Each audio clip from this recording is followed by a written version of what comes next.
C'est dans un texte relatif au couronnement de Jeanne d'Évreux, épouse du roi Charles IV le Bel, que le nom de Taïwan apparaît pour la première fois.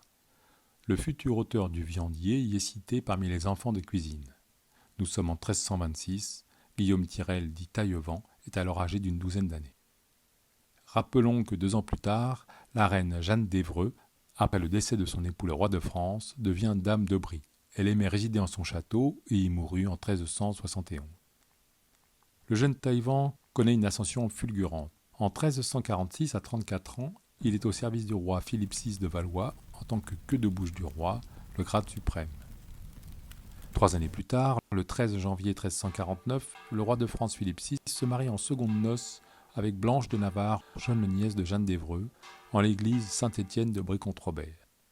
Les convives ont-ils tous festoyé au château ce jour-là? Ont-ils dégusté les mets préparés par le célèbre Taïwan? Parmi les découvertes archéologiques du château, l'étude des ossements d'animaux permet d'avoir un aperçu des aliments consommés à cette époque.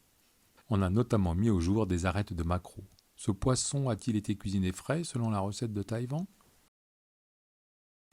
Maquerel frais affêti par l'oreille et rôti sur le grill, mangier à la cameline et lié d'un filet tout entour qui ne se despièce, et en pasté à poudre d'espice au sel menu, le salé au vin et à la ciboule ou à la moustarde.